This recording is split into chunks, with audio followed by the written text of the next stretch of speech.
This episode of Geek's Guide to the Galaxy is brought to you by Casper, an online retailer of premium mattresses for a fraction of the price, because everyone deserves a great night's sleep. Get $50 off any mattress purchase by visiting casper.com/galaxy and entering the promo code GALAXY.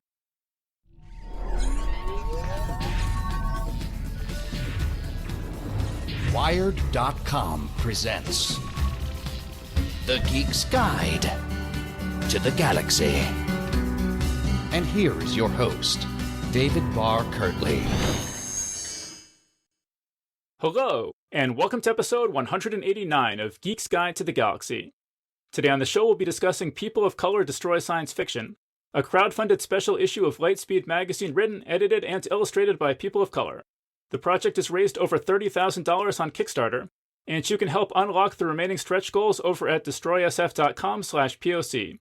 To learn more about the previous volumes in the series, Women Destroy Science Fiction and Queers Destroy Science Fiction, check out our panels in episodes 112, 123, 133, and 173.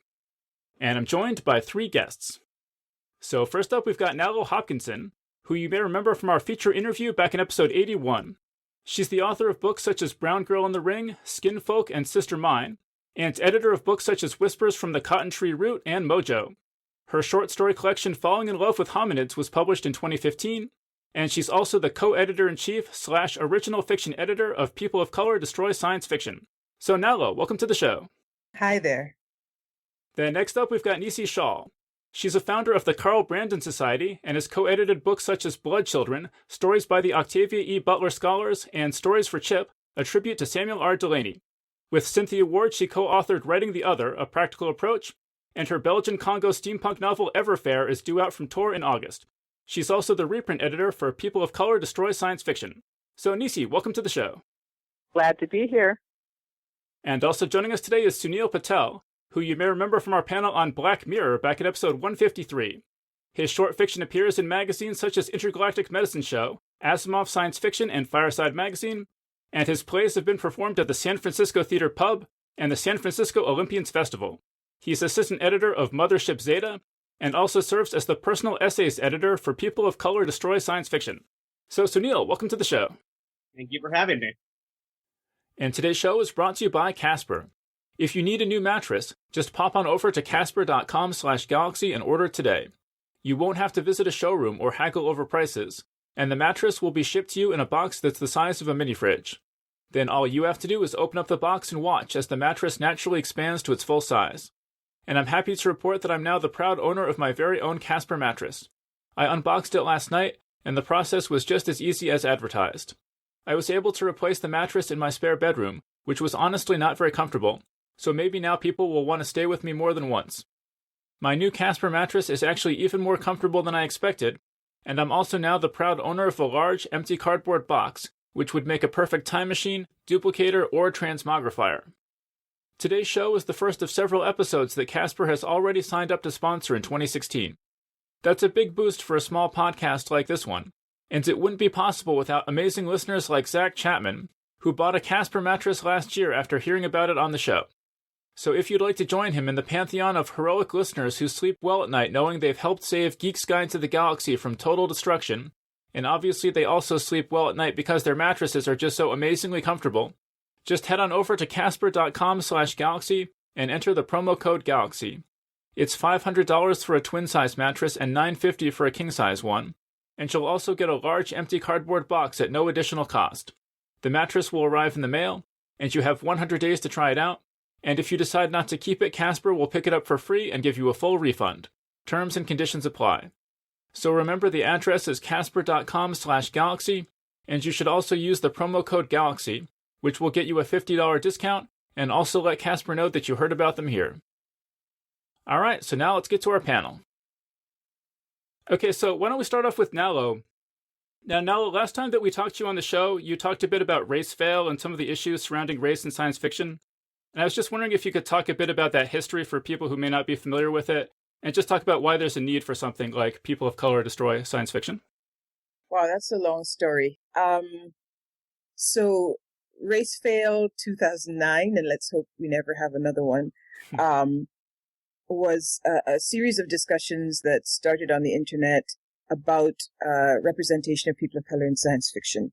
When I say series of discussions, I mean tens of thousands of posts. People were angry about being misrepresented and made invisible and lack of access. People got angry at them being angry.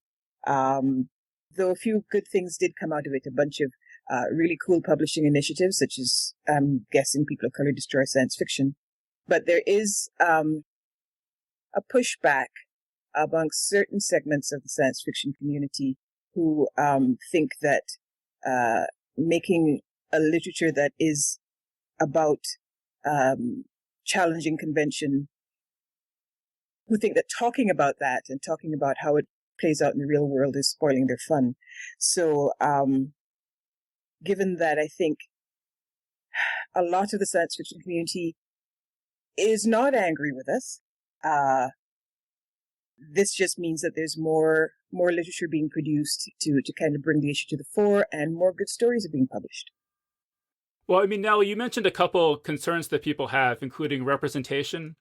And there are a bunch of essays that are being released as part of this Kickstarter for People of Color Destroy Science Fiction. And I read through them all, and they're very interesting. But that was really something that came up again and again, was people said that growing up, being a science fiction fan, that there was a moment where they became aware that people like them weren't appearing in these stories. Do you just want to talk about what was your experience with that? Sort of when did you become aware of that, or how did you become aware of that?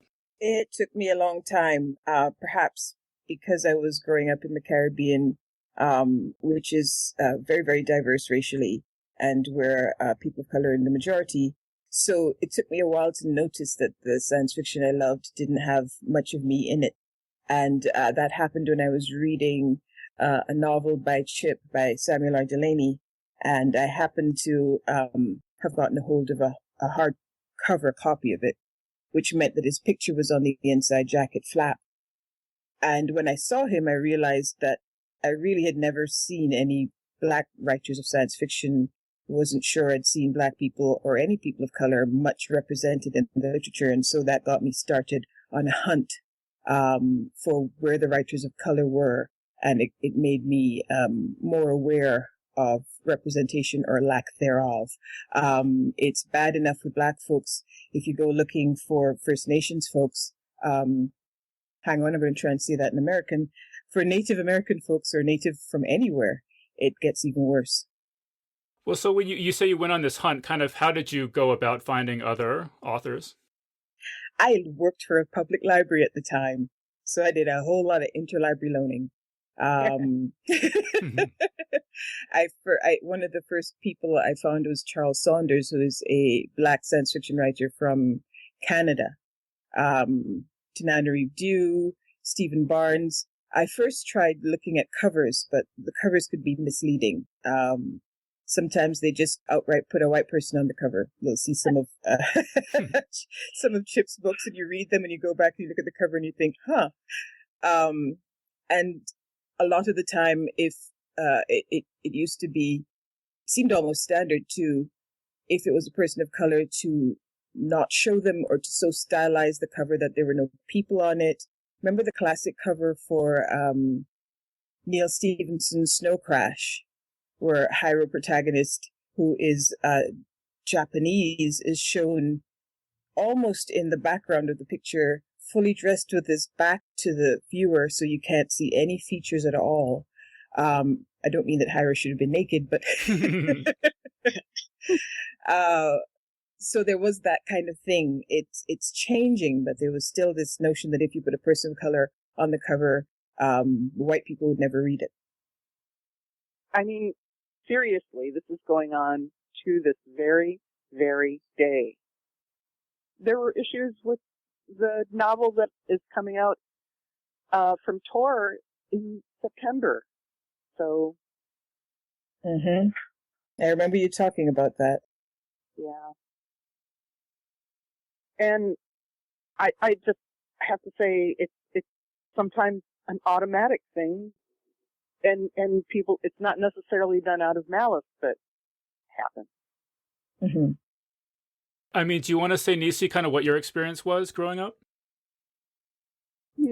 I've been thinking about that. I think I just kind of twisted myself in all sorts of different ways to try and see myself in what I read. And, you know, to the point of deciding that I wasn't black.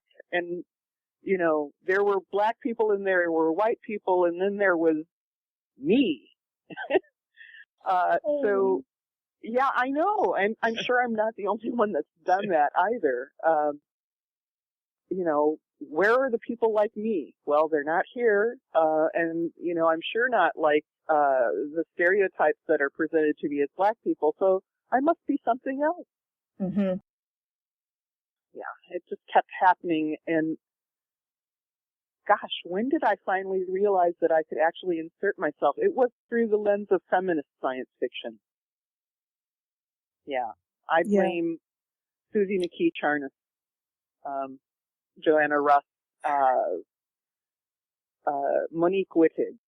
I blame them because they gave me the idea, well, you know, actually women could be people. Maybe black people could be people too. Yeah, I did some of those mental head games too. I would read comics as a kid, and I convinced myself that Daredevil, I knew he was a white guy when he took off the suit, but when he was in the suit, he was a black man. And for very troubling reasons. It was because in the suit he's coded as a troublemaker, and his skin is darker, and he's very physically active. The Submariner, I just knew was Caribbean. I mean, he lived near the water. His skin was brown. He had a different accent than the others, and he was waging a revolutionary war for the rights of his people. He had to be Caribbean. How about Sunil? Do you want to say what was your experience? Oh, yeah. So I talked about this in the Kickstarter video, and it's true. It seems odd to say, but growing up, I literally did not believe or think that Indian people could have science fiction fantasy adventures. I thought fantasy adventures were for white British school kids, because that's what everything was when I was reading growing up. It was always, white British school children going on portal fantasies. And in high school, I started getting really drawn to Christopher Pike, because in almost every one of his books, he had some sort of Indian character in it, or parts of Indian culture. He has a whole series called the Last Vampire series, which is vampires mixed up with Indian mythology. And I loved those because it was for the first time I'd seen my culture and my people in anything. But of course, they were still side characters. And I also had a secret thing, sort of like Nalo, but not in the same way. But I had a secret fantasy that Christopher Pike was an Indian guy. Because, like, why else would there be Indian things in his books if he wasn't Indian? He had to be an Indian guy, right? And he did it for me. I was kind of disappointed when I discovered that he is actually a white guy. But I had this fantasy that he was an Indian guy, and that's why he was putting Indian things in his book, because no one else was. So that had to be it. And it wasn't until a few years ago, like in my 30s, that I read N.K. Jemisin and read the Dreamblood books. And it blew my mind to be reading a fantasy novel with brown characters in it. They weren't Indian, and they weren't even black, or they're fantasy characters, but they were dark skinned, and they were the protagonist. And it blew my mind because I'd never experienced that before. And I'm currently reading The Star-Touched Queen by Roshni Chokshi, which comes out in April, and it's Indian mythology. It is like actual fantasy that's completely based in Indian mythology. Everything is stuff that I grew up with, and it's like nothing I've ever experienced in my entire life, and it's amazing. Huh. I mean, I'm sort of curious, given that this was sort of an issue for you, did you ever think about giving up on science fiction because of this, or did you have friends who never really got interested in it because of that? I mean, this is sort of me personally. Even now, I'm not super activist as it were. So I'm not also aware of a lot of things. So the fact that I did not see these things did not even feel to me like it was a problem until I started hearing these conversations that, a lot of it came out of things like race veil.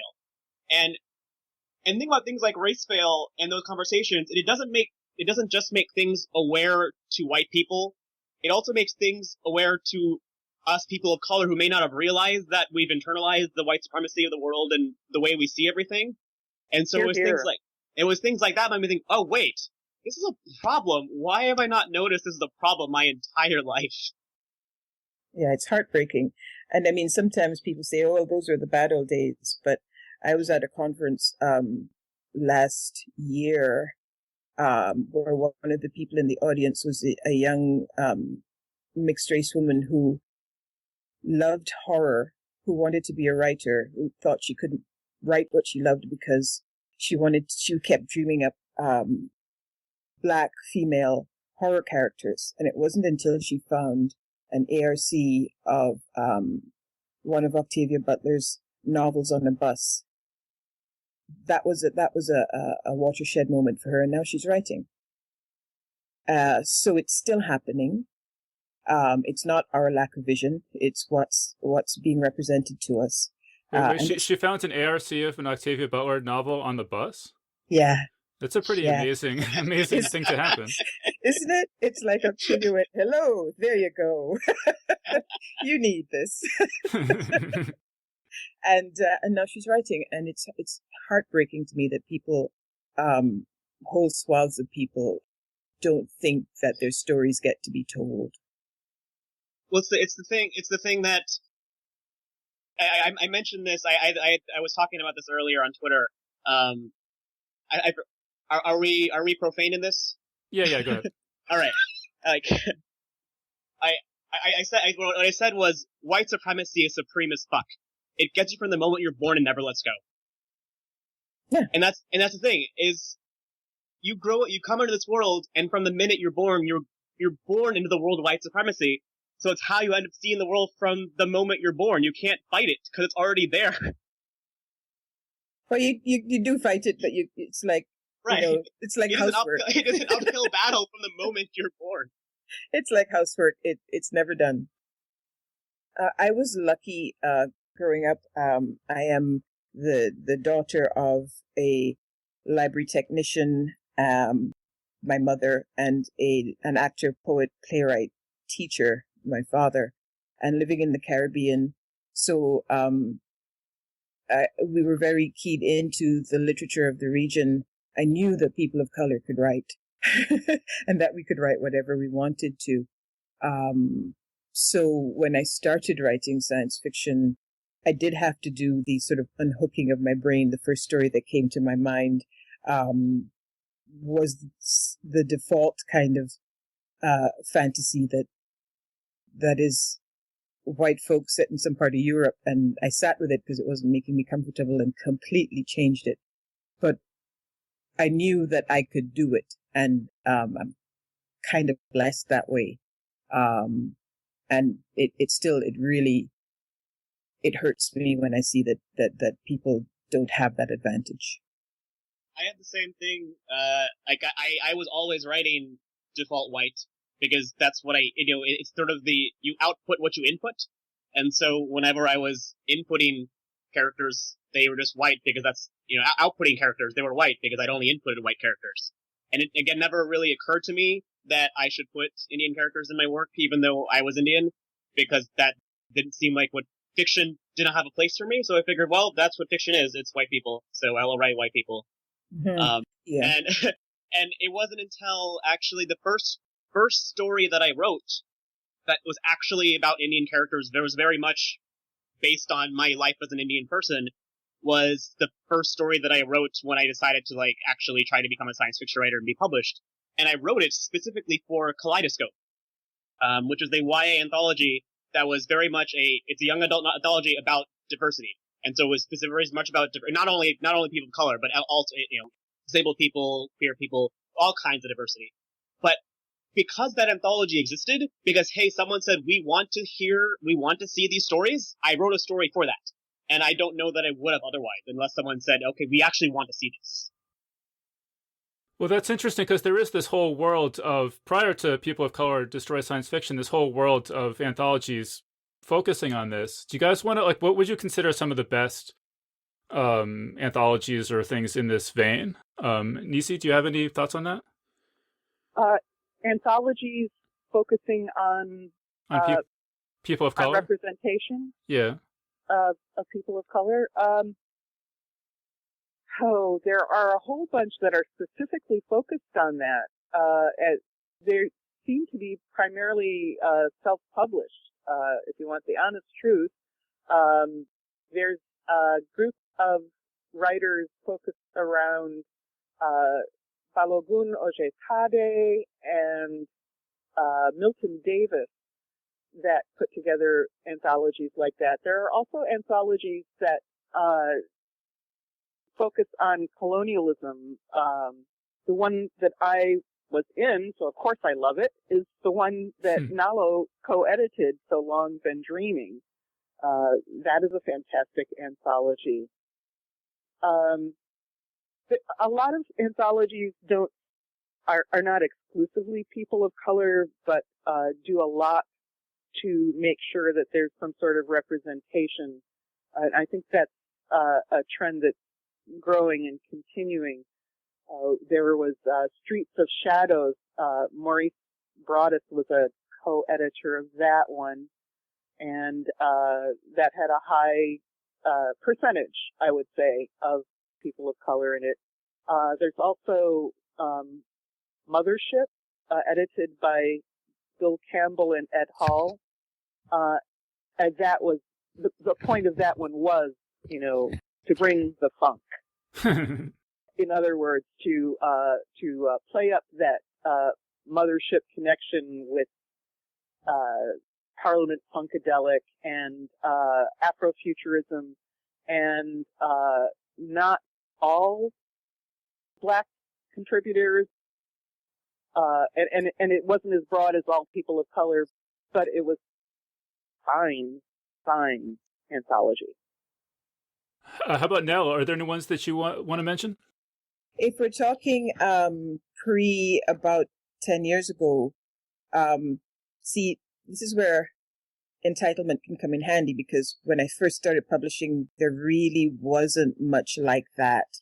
A few years before, there had been Under African Skies, which were stories, science fiction stories about Africa, but Gardner did not know where to find African writers. So there are no African writers in the collection. I just figured I belonged, and so I would send my stories anywhere, and they got published. Some of them. So what I wanted to see was more anthologies that would let me know that there were people of color in them.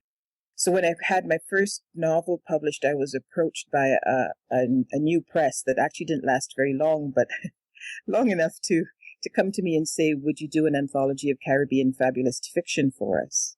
So I did that, and I have been involved since in a number of anthologies, some that have been specific around issues of race and culture, and some that have been generic.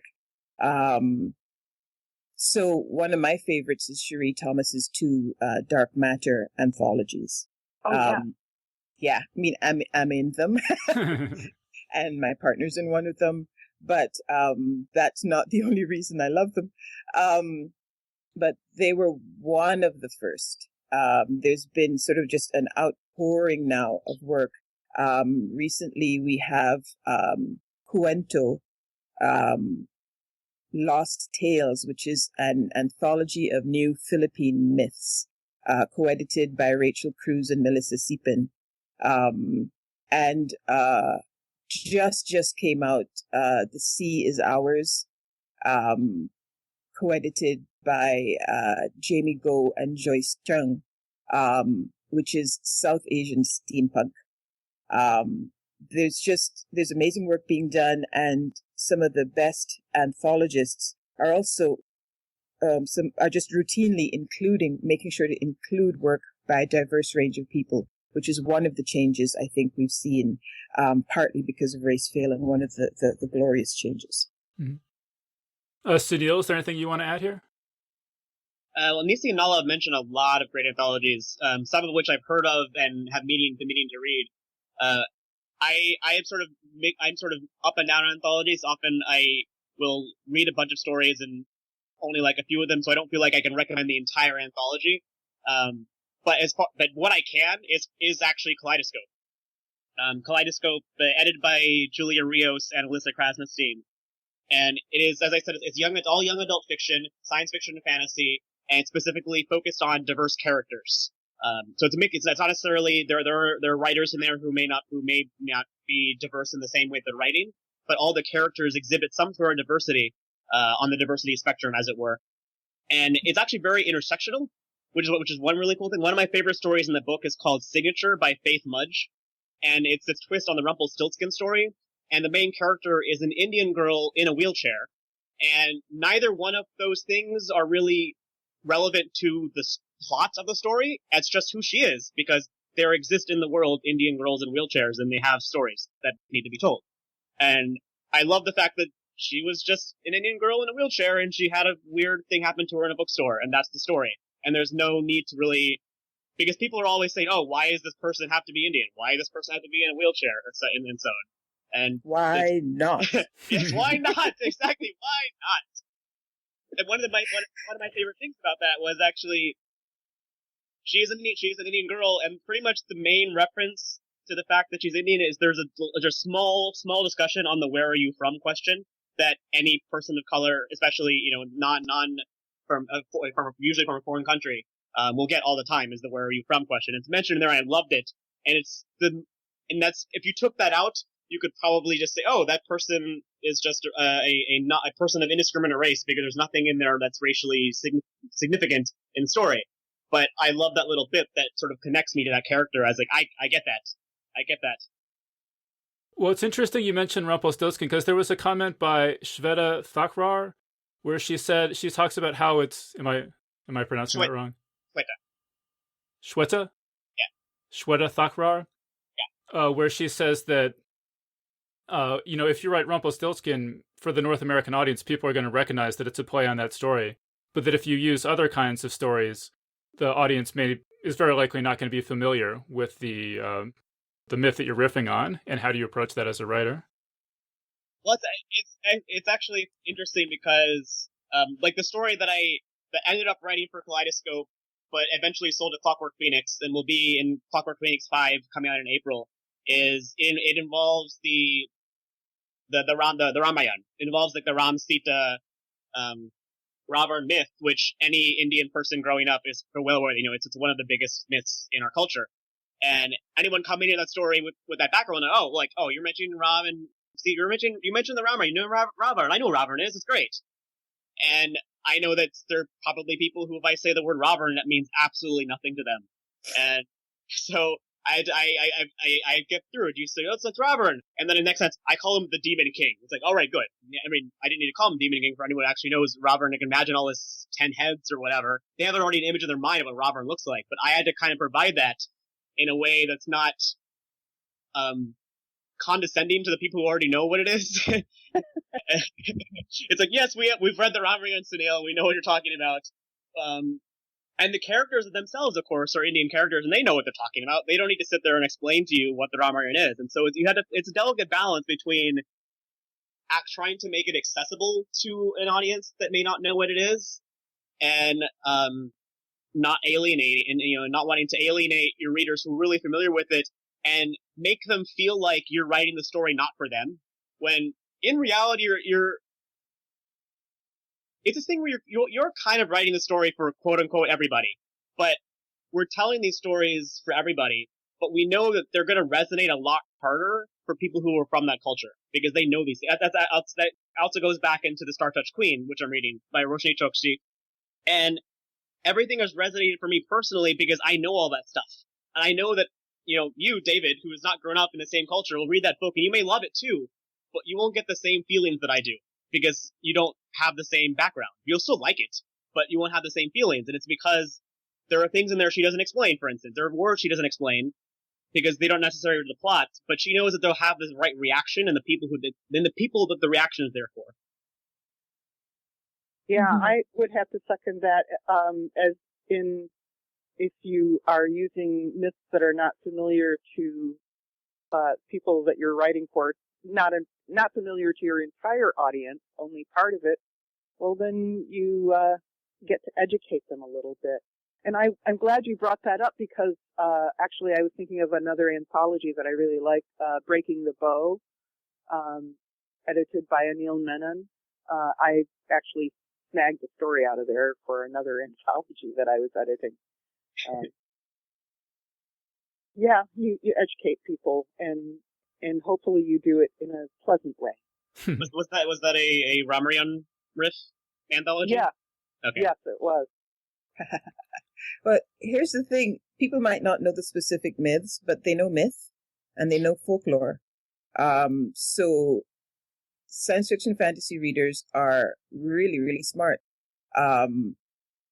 If you're invoking the style of a myth or the kinds of things that happen in a myth, we can see those traces. So even if we don't know what the myth is, we get the feel. So give us enough to go along with the story.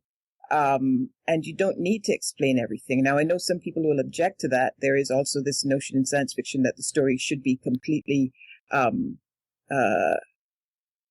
laid bare for the reader. And I don't agree with that. And nowadays, Google is your friend.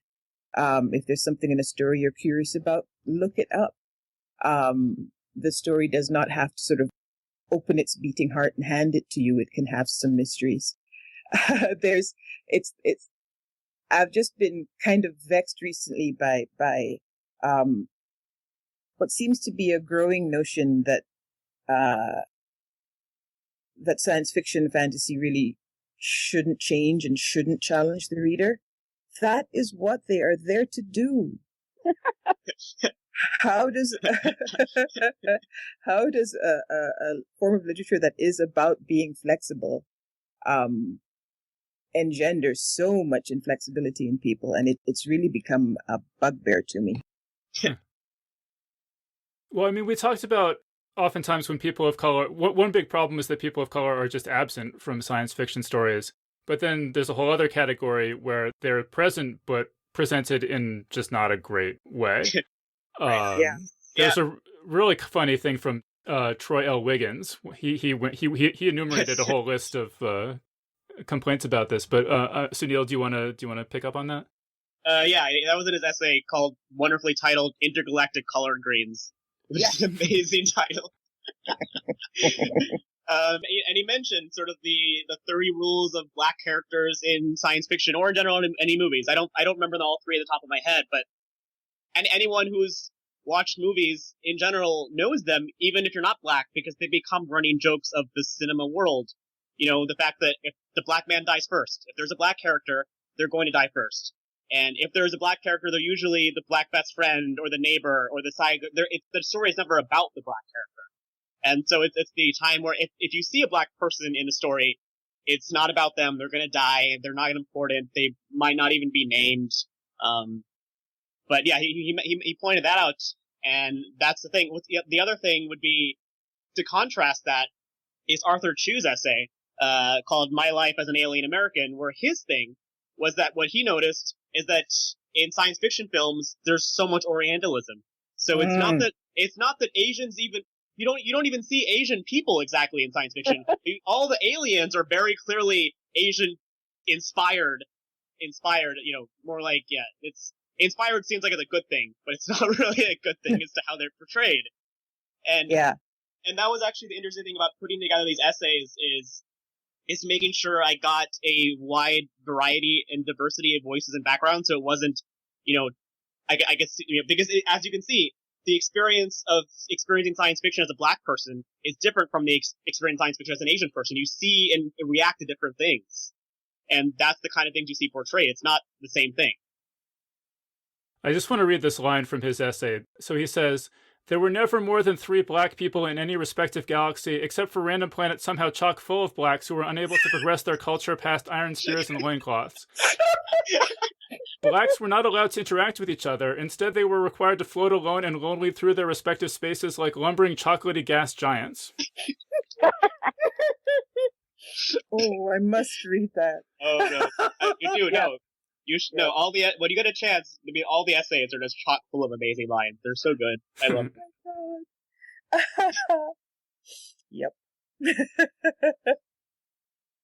Well, actually, speaking of the essays, Nisi, why don't we talk about your essay that you wrote for the People of Color Destroy Science Fiction? Okay, well, because that one just came out today, and people are happy with it. I'm very, very glad they're retweeting some of the lines and all. I wrote it when I was the only Black person in the auditorium at the Tiptree Symposium last year. And I had to figure out what was going on. Why? Nisi, can I interrupt for a second? Yeah. This actually makes me a really bad editor, but when I was reading the essay today, and I was about to quote that line, the Frigeni line, I saw December 2015, I thought, that can't be right. That has to be like 2012. That happened, that can't be right. Yeah, that happened 2 months ago.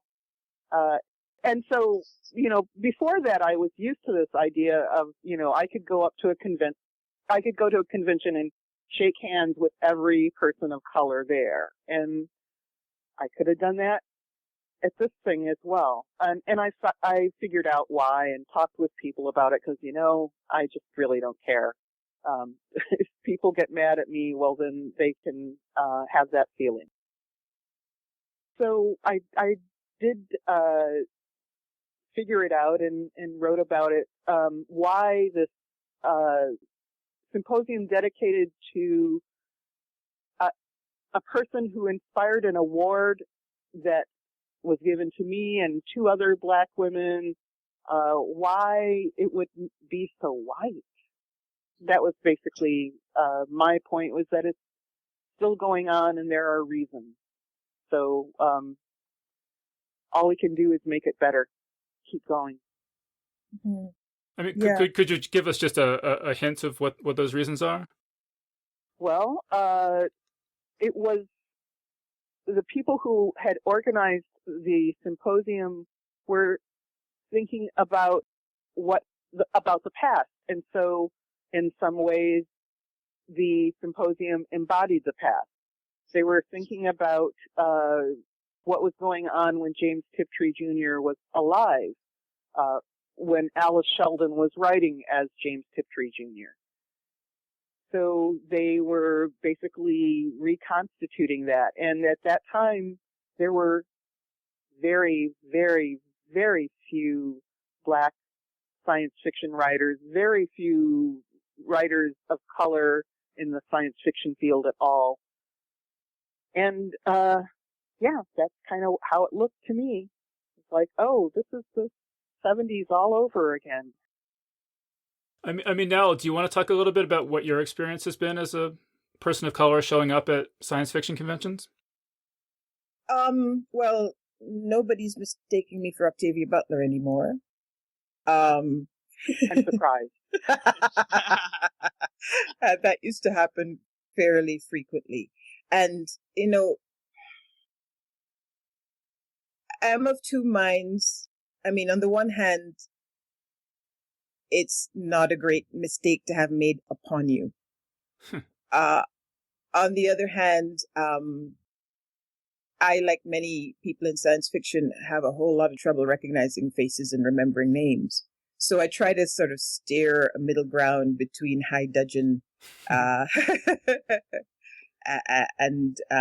just laughing it off. I don't ever laugh it off, but I do try not to shame people for having made the mistake, because then I think they're more likely to think about it if they don't have this huge well of shame associated with it. I hope. Yeah. Because I've made dumb mistakes too. I mean, there's this notion that it is possible to be non-racist. We're soaking in a racist society, so it's not so much about what the individual does or doesn't believe. It's about what are you doing to change the system. My experience, you see, it's hard to tell from the inside or from the outside, because no one's ever going to say to you, this happened because you're a person of color. All you can look at is sort of long-term effects and your suspicions, and look at tendencies. I have had people mistake any of the Black women writers for each other. I will say, because it's funny, that we're not helping by having double, 2-syllable names starting with N. There's Nalo, Nisi, Nettie, Nora. There are others of us. There's Alaya. There's Sophia. There are others of us. But I do recognize that this is an issue. Still, it's weird, and it's the kind of thing that you deal with all the time. I've had people sort of assume I don't know what I'm talking about. I said something about lack of representation a few weeks ago talking to CBC Radio, and someone who's a friend of mine was on a listserv where people were being angry about my even daring to say that, and someone said that I clearly had never heard of Samuel R. Delaney. Right? Well, they named one person, so you're wrong. Exactly. Dude, he was my teacher. He's my friend. And I can count higher than one. There's still a problem. So having people assume that we are all ignorant, that in fact there is nothing to what we're saying because they don't understand it. Having people assume that being called African American, for instance, I love that one actually because people will call me African American. I'm about to go speak on get up on a podium, and the person introduces me as an African American writer, and I get up there and I say, well, no, I'm not African American, and they boggle at me because they think I'm nuts because I've just said I'm not black. No, I've just said I'm not American. So it's little things like that, and it's the bigger systemic things that it is difficult to prove. That you know what they smell like, right? But you can't ever sort of nail it down because no one's going to tell you that that's what's going on. So it creates this atmosphere where, as people of color, we're suspicious. We just are, and we have very, very good reason to be. And telling us that we're insane, well, we're very used to that. We're not. Right. Well, you mentioned this just like extremely hostile rhetoric that you'll sometimes get, or often get, I guess. And Sunil, there's I'm sorry? Right. I forgot about it because it's just so much part of the fabric of living in this community. Well, it's striking because it's when I was younger, this was very invisible to me. And then I'm good friends with Tobias Buckley, and he would just talk about all these crazy emails he would get, and it just blew me away. It was just not something that I thought existed at all. But obviously I was naive. But Sunil, there's this essay by S.B. Divya, if I'm saying that right, where she talks about this. Mm-hmm. Do you want to just talk about that issue? Wait, how do you have that? It hasn't gone up yet. I got them all. I got connections. Oh, man. Wow! All right, we're talking about S. It hasn't even been posted yet. This is spoilers, guys. Spoilers. Yeah. So I'm actually pulling that up for reference now. I was like, wow, we can talk about that early. I mean, I actually have the quote here if you want me to read it. Yeah, go ahead. So she says, for the first time in all my decades of loving this genre, I heard that women don't like hard science fiction, that non-white people shouldn't be main characters, that gays don't have a place in the wider universe. Then I became an author and I heard even worse, that the only reason to write characters who are Filipino or Ethiopian or Colombian is to satisfy some arbitrary liberal/politically correct standard of fiction. I heard bitter rumors that editors were biased towards stories by authors who weren't white American men, that writers like me were ruining the genre by shoving our unrelatable characters down fans' throats. How could I parse these accusations? Yeah, I read that section, and it is the thing where you don't realize kind of how bad things are until it's sort of shoved in your face. If you live in the, I'm still sort of in that world. It's kind of funny how to listen to Nisi and Nala talk, and even reading some of the essays about, like Marco Shearer's essay yesterday about his experience at Worldcon, and Nala's and Nisi talking about their experiences going to conferences and what they've seen, and I've had really good experiences for the most part. So I feel like, am I doing something wrong? Why am I not being oppressed enough? I don't know if I can speak about this because people aren't being racist to me. What did I do? And it's the thing which ZB is talking about, where you don't realize that this racism is, I forget what you said, Nala. What did you say? Racism is something, that you're soaking in? You said something else earlier. I forget what it was. That was good. But yeah, we're basically soaked in racism. You don't realize it until it actually jumps up and bites you in the face. And that hasn't happened to me that much. And so I haven't had the really visceral realization that DB experiences in this essay. I've seen it. Like I've actually, we've all seen, what he's talking about. People talking about the fact that, oh, there has to be a reason for this character to be this. And people, there was a discussion recently on Twitter. There was an agent talking about diversity in publishing and whether we needed diverse writers. And someone responded that maybe we don't need diverse writers. We just need people to write diverse characters. And because she was worried that this actually goes into sort of some of the responses to people of color to story science fiction. It's what if I don't have some quote unquote unusual diversity to set me apart? That's unfair to me. Where to begin? Yeah. And it's that same thing where it's saying, well, what you experience, like, is it so bad that people are quote unquote biased toward these stories that aren't about white American men? It's not that we're not biased toward them, it's that we're sort of fighting against our bias toward them, is what's happening. Because we've already had a bias toward them. So now we have to say, wait a second, I'm doing that naturally. I need to take a step back and think, wait a second, what if I don't automatically assume that a story written by a white American man is the best story there is? What if I assume that a story written by a young Indian woman can also be good? Yeah, we're just, it's like there's this idea that there's a tiny, tiny pot and we're somehow making it smaller by trying to jump into it as well. It's literature. It's as large as the world and as old as human beings. There's room. I mean, when there are people like that online who are that hostile, do you engage with them? Do you just try to ignore them? What approach do you take? For me, it's if I have time, if I have energy. Sometimes I will just I give a 2-word answer like power gradient. If they don't get that, then fine. I actually have stuff to do. Those words will haunt them for the rest of the day. Yeah, I have in the past engaged and slowly realized that this was a tactic to waste my time and to make me not want to turn on my computer in the morning, because if I got online, my computer is going to yell at nasty things at me in my head. So I tend not to respond anymore. If someone's trying to engage me in an actual conversation where they are willing to take the risk their minds might be changed, because that's how I try to come to a conversation, then yes. If someone's genuinely looking for some kind of information or some kind of understanding, then yes. But if they're just sort of throwing nasty barbs out to try to get me to waste my time, the Twitter block function is a wonderful thing.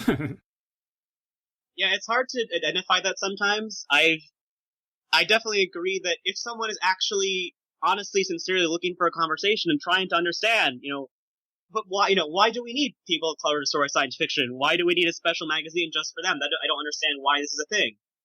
And it's hard. And the thing about it is that if someone just comes up and says that, if someone replies to my tweet about people of color to science fiction and just says, but why is this necessary?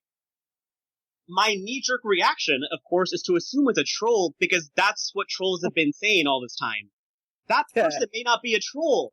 And so it's hard to step back and think, wait a second, there's a small possibility they may not be a troll, and if I treat them like a troll, they're not going to get anything out of this, and I'm just going to make things worse. But but then there's also the possibility that if they actually are a troll, you don't know. It's freaking like Russian roulette on Twitter. Like, it's a gamble. Yes. If you try to engage naturally and then surprise they actually are a troll, well, then you just ruined your fucking day for no reason. Yeah. And I mean, there is the thing too that if the questions are really, really, really basic, those questions have been answered before. So another tactic that people employ is to sort of try to waste your time with anti-racism 101 when they could just look the answer up. They sort of try to turn you into the person who convinces them. And I'm like, well, people have done this work. I've been doing this work. Other people have done this work much better than me. You're on the internet. Go look up some of the discussions and then come back, and maybe we can start somewhere that is not, anti-racism 101. I am not there to sort of mammy you through this. Right, Yeah, and if they don't do that, if they're not willing to do that work, they weren't really serious in the first place. Like they didn't actually. You can always throw them a couple of links.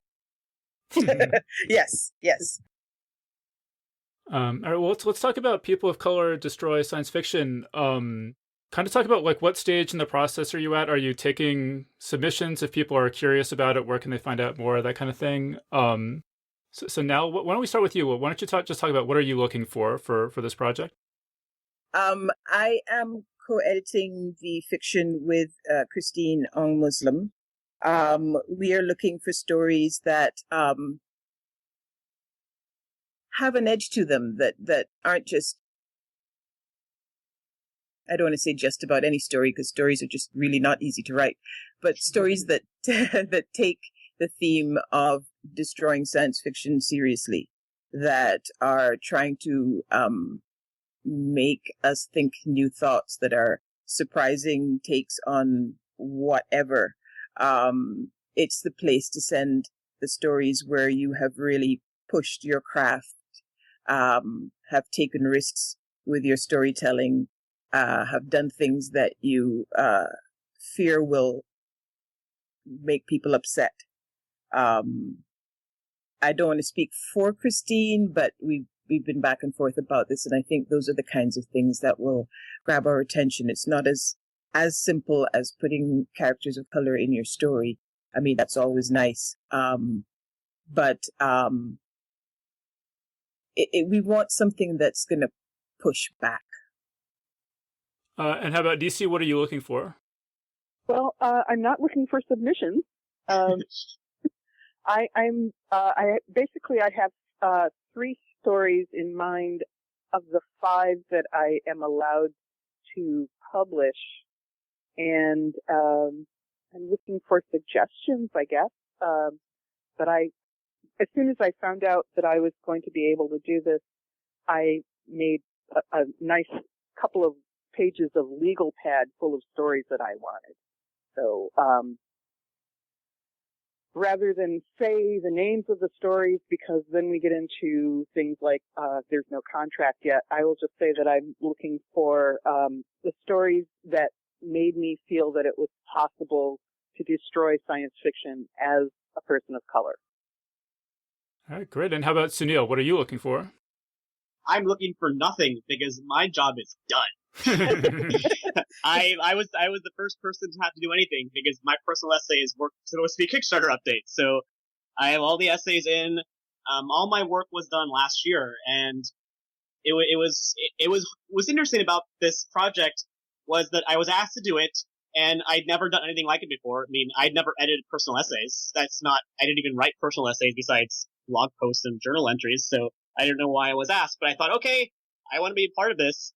And how am I supposed to find people of color to write essays about science fiction? How many people of color writers do I even know? I don't know if I can find 28 or 30. My list right now is like 76 to 80 people. And so I could have done like 2 or 3 of these projects with the number of people that I came up with.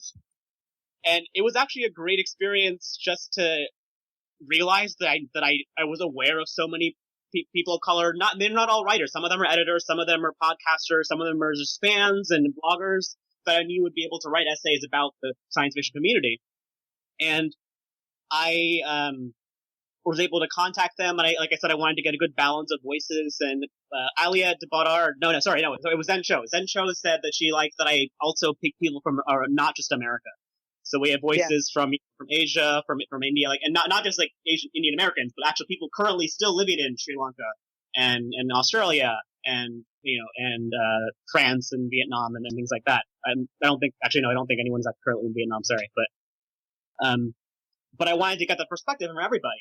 And that was the balance I wanted to pick. And now it's a matter of the response to it has been tremendous. Yesterday, Neil Gaiman tweeted that he supported people, he backed people of color to story science fiction. And I asked, hey Neil Gaiman, thank you for supporting it. I hope you've been reading the personal essays. And he said, I've been loving them. So these essays that I asked a bunch of people to write have now been read and loved by Neil Gaiman, who has a lot of influence and power. And so I hope that they've influenced him in some way. I hope they've opened his eyes to think. I mean, we know that he's been very vocal about the American Gods and sort of making sure things are well cast in that respect. So I know that he's aware of racial issues, but I'm pretty sure that there's many things that in his essays that he might have been, I did not know this.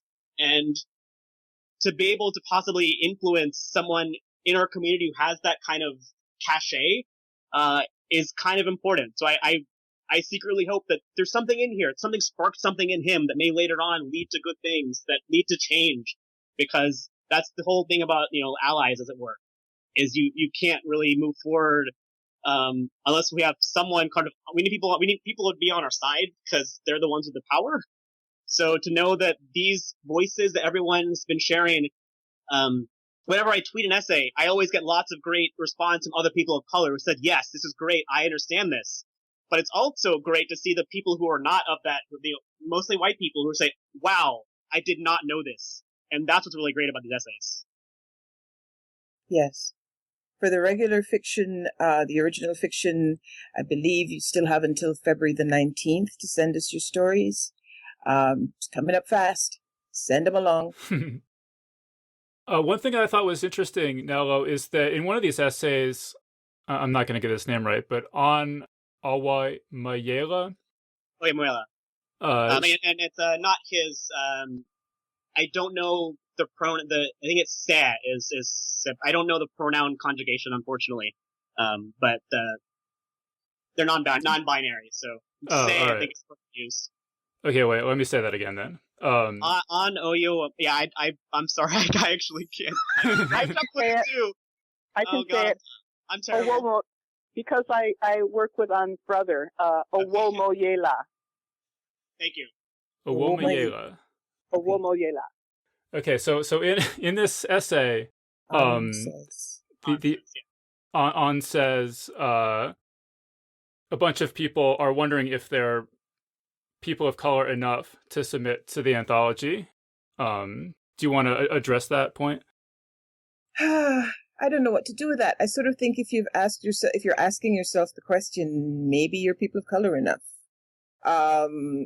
There is what we decided to do, Christine and I, was to not police who's people of color enough. We threw it back on the community and said, look, be honest with yourself. So if you're white, don't just send us a story to make a point and say you are a person of color. If you identify as a person of color, are part of person of color communities, we let you decide what that means for you. We are not asking. The submission form does say, do you identify as a person of color? Other than that, we're not asking you to prove anything. So try submitting it, see what happens. Yeah, I came into the same issue when I was soliciting for the personal essays. I had a couple people who I asked who I thought were people of color, but when I asked them, they said they did not consider themselves people of color, because it is sort of a weird term, and people, for instance, of people who are of Spanish descent, may be considered Latino or Hispanic, and that still may be considered white, and maybe you don't experience the same amount of oppression because you're white passing, and so you don't really feel like a POC, and I think we also had discussions with Nalo, and it's the issue where this is kind of, if you don't feel comfortable, and I had someone else who's actually sort of coming to terms with the fact that she's a person of color and that she's, white passing, mixed race, but hasn't really, quote unquote, come out as a person of color because people don't often know about that of her heritage. But she's trying to interact with it more, but she didn't want to, sort of come out in this issue, as it were. And if you feel comfortable calling yourself a person of color, then you are a person of color and you can and you feel free to submit. You can check the box. Like, I think the box just says identify as a person of color, and that's the only question you need to answer is whether you yourself identify as a person of color. And if you don't feel comfortable submitting to the anthology, if you don't feel you are of color enough, submit it to all the other anthologies, submit it to magazines. Just don't sort of hold back. Send your work out there. You're entitled, whoever you are, to send your work out there. Okay, so we're basically out of time. So let me just say about People of Color Destroy Science Fiction. I think you can find out everything you need to know just by going to destroysf.com. And as I mentioned in the intro, as we're recording this, the Kickstarter has just passed $30,000, which means that there's going to be a People of Color Destroy horror. And we're still aiming to get 40,000 so we can get People of Color Destroy Fantasy. And there's another stretch goal beyond that. Sunil, is there anything kind of logistically speaking that I'm forgetting to mention here? The only thing, no, we would definitely like to hit our biggest stretch goal of $50,000 because that is the coolest stretch goal in that there's a John Joseph Adams sampler anthology of sort of stories by people of color, and getting to 50,000 means you get like a full scale anthology of stories by people of color. So you get not only this whole issue of stories by people of color and everything else, but you get a whole other anthology. And this is more opportunity for the work to be seen and read and loved, and to, again, combat the notion, I think, as Nala and Christine said in their mission statement, that the work of people of color is inherently lesser, which is the most ridiculous thing that anyone has ever said. All right, well, I think the most ridiculous thing anyone's ever said is a good note to end on. So I think we're going to wrap things up there. So we've been speaking with Nala Hopkinson, Nisi Shaw, and Sunil Patel. So thank you so much for joining us. Thank you. It's been wonderful. Thank you. And that was our panel. So big thanks again to Nala Hopkinson, Nisi Shaw, and Sunil Patel for joining us on the show. Big thanks as well to everyone who's given us 5 stars on iTunes, including John Dodds, who writes, Essential listening. I don't think I'm betraying the fine folks I blog and sometimes podcast for, adventures in sci-fi publishing and amazing stories, but I think it's fair to say that this is the one sci-fi podcast I would never be without. Intelligent, witty, and sometimes mind-blowing, great guests and smart interviews. I recommend you to anyone I know who loves science fiction and fantasy, and also to people who claim they don't enjoy either genre. You bring out my inner geek evangelist. So big thanks again to John Dodds for that great review. And remember that Geek's Guide to the Galaxy is made possible thanks to support from listeners like you. So if you enjoy the show and want it to continue, please sign up to give us $1 or $2 per episode over at patreon.com/geeks. And if you'd rather make a one-time or fixed monthly contribution, you can do that via PayPal over at geeksguideshow.com/crowdfunding. We currently have 182 listeners supporting us on Patreon, and 131 who have supported us via PayPal, so big thanks to everyone who's contributed. We really appreciate it. I'd also like to thank our sponsor for today's show, Casper Mattress. Remember that if you do decide to order a mattress, you should visit casper.com/galaxy and use the promo code GALAXY. Alright, so that was our show. So thanks everyone for listening, and we'll see you next time. The Geek's Guide to the Galaxy is a production of Wired.com.